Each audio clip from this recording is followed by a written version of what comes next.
नमस्कार।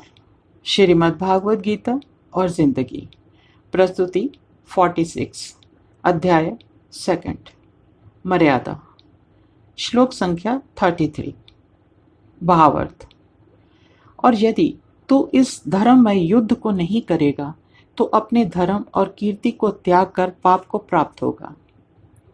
विषय को सीधा साधारण बनाते हुए श्री कृष्ण ने बहुत ही सरल भाषा में समझाते हुए अर्जुन से कहा कि यदि वो धर्म युद्ध में अपने हथियार डालकर युद्ध से इनकार कर देता है तो वो अपने ही हाथों अपना यश खो देगा।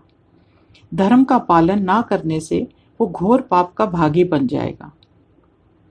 भगवान शंकर ने एक बार अर्जुन से आमना सामना हो गया।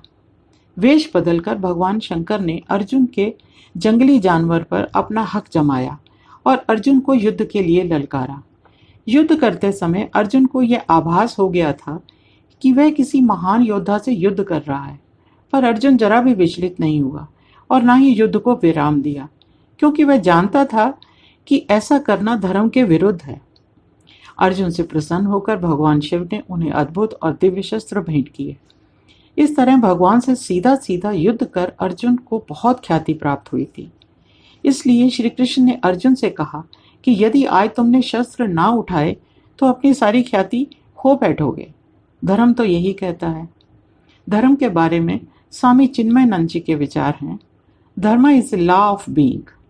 Every living creature has taken up form and has come into the world of objects for one great purpose, which is to gain an exhaustion of its existing mental impression, the bundle of vasanas, with which an individual has arrived in this life.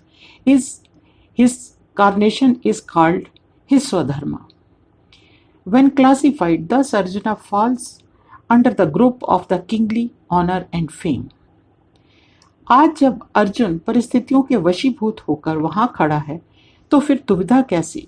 कारण भी यही है, कर्ता भी यही है और कर्म भी तो यही है। आज भी श्री कृष्ण की कही गई उपरोक्त बात को जीवन का एक नियम धर्म मानकर चलते हैं।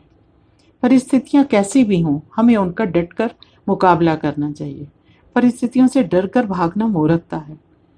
जब हम परिवार में रहते हैं तब हमें परिवार के धर्म का पालन करना होता है, व्यवसाय में व्यावसायिक धर्म का पालन, और यदि युद्ध भूमि में आज सज्ज खड़े हुए हैं तो हमें एक योद्धा के कर्तव्यों का पालन करना होगा।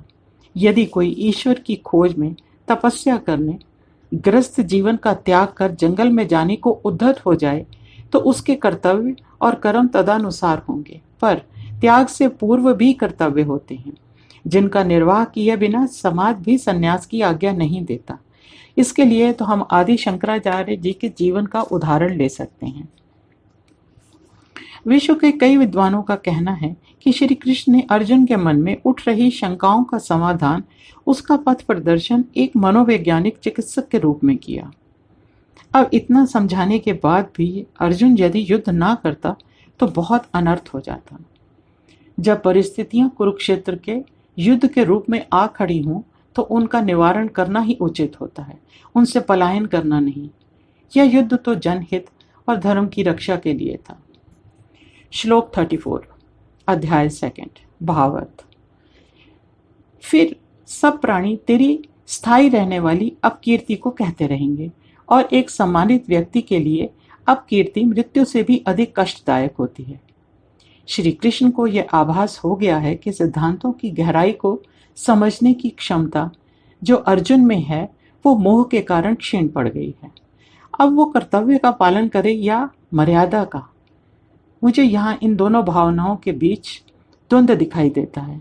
ये दोनों जो एक दूसरे के पूरक हैं, यहाँ एक दूसरे के आड़े आते दिखाई दे रही हैं। दोनों के बीच एक दरार पड़ जाना संभव है, पर इन विपरीत परिस्थितियों में एक दूसरे को उपेक्षित कर देना यह अर्जुन की दुविधा का एवं अंतर्द्वंद का कारण हो सकता है। इन दोनों ही परिस्थितियों में जहाँ किसी व्यक्ति विशेष का पूर्णतया स्वार्थी हो जाना स्वाभाविक है, वहीं यह भी सत्य है कि एक कर्तव्यनिष्ठ व्यक्ति के लिए कैसी भी कठिन परिस्थिति क्यों न आ खड़ी हो, वह अपने कर्तव्य से पीछे नहीं हटता। यह विचार ही हमारी संस्कृति की आधारशिला है। दूसरी ओर हम मर्यादा का निर्वाह मर्यादा में रहकर ही निभा सकते हैं। इस बीच की रेखा को अर्थात कर्तव्य को उस समय लांघा जाता है जब बात समाज हित या देश हित की हो। इसलिए श्री कृष्ण ने अर्जुन को समझाने के लिए सामान्य जन स्तर पर आकर अपनी बात कही। एक योद्धा का युद्ध भूमि से पलायन कर जाना, इससे बड़ी कोई अपमानजनक बात नहीं हो सकती, और यदि कोई ऐसी भूल कर बैठता है तो वह किसी कलंक से कम नहीं। ऐसे कृत्यों की निंदा समाज पीढ़ी दर पीढ़ी करता रहता है। प्रस्तुत पलों में विजय चाहे मोह मर्यादा की दिखाई दे, पर इसका मूल्य जन साधारण को पीढ़ियों तक चुकाना पड़ सकता है। इन परिस्थितियों में अर्जुन को जो आभास हो रहा था वह उसकी निजी समस्या थी, निजी मोह था, क्योंकि अर्जुन समझ रहा था कि पूज्य जनों का, परिजनों का आदर करना एक मर्यादा की बात है, प्रहार करना तो उसे नरक में ले जाएगा। इन सब विचारों के चलते उसे देश, देशवासी और उनके कष्ट कुछ भी दिखाई नहीं दे रहा था। श्री कृष्ण अर्जुन को समझा रहे थे कि आज उसका शस्त्र ना उठाना उसे समस्त राष्ट्र की दृष्टि में कायर बना देगा। फिर अर्जुन को जिस अपकीर्ति का जीवन भर सामना करना पड़ेगा वह मृत्यु से भी भयंकर होगी। समय अनुसार हमें अपने कर्तव्यों का पालन करना चाहिए, यही उचित है। यह तब भी आवश्यक था और आज भी आवश्यक है।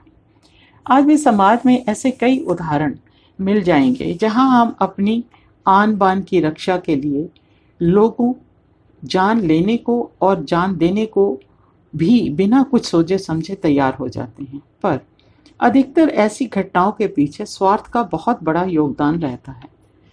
मनुष्य भौतिकता में इतना डूब चुका है कि वह निस्वार्थ कर्म की परिभाषा ही भूल बैठा है। प्रत्येक कर्म कांड, यज्ञ, कथा, पूजा अर्चना के पीछे उसका अपना कोई न कोई स्वार्थ छिपा होता है। यहाँ तक कि मंदिर में एक नारियल फोड़ने के पीछे भी कुछ न कुछ स्वार्थ होता है। यदि आप बिना किसी स्वार्थ के किसी को पूजा या प्रार्थना स्थल पर कुछ भेंट चढ़ाते हुए देख लें तो समझ जाइएगा कि यह मात्र एक रूढ़िवादी परंपरा का निर्वाह किया जा रहा है, जिसका उद्देश्य या कारण कर्ता को भी नहीं पता। जरा सा इस बात पर विचार करेंगे तो पाएंगे कि इनमें से अधिकतर कर्म तो यश बटोरने के अतिरिक्त और कुछ है ही नहीं। दूसरी ओर वे कर्म जिनका कोई कारण होता है या उद्देश्य होता है, ऐसे कार्यों को मनुष्य भौतिकता से नहीं कर्तव्य से प्रेरित होकर करता है। हमें परिस्थितियों के अनुसार अपने स्वधर्म का पालन करना चाहिए। ऐसा ना करने पर मनुष्य अपयश का भागी बनता है। अपकीर्ति एक सम्मानित व्यक्ति के लिए मृत्यु से भी अधिक कष्टदायक होती है। कुछ परिस्थितियां ऐसी होती हैं जिन्हें हम प्रकृति की देन कह सकते हैं, या फिर प्रकृति से उत्पन्न होता हुआ प्रकृति में ही विलीन होता हुआ घटनाक्रम भी मान सकते हैं। जो भी प्रकृति से उत्पन्न हुआ है वह एक सीमित काल के लिए है।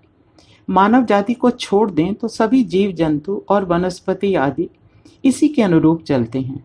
श्रेष्ठ बुद्धिजीवी होने के बावजूद भी इंसान मृत्यु से डरता है, क्योंकि जो भी उसने कष्ट कर संचय किया उसे वह त्याग देने को तैयार नहीं है।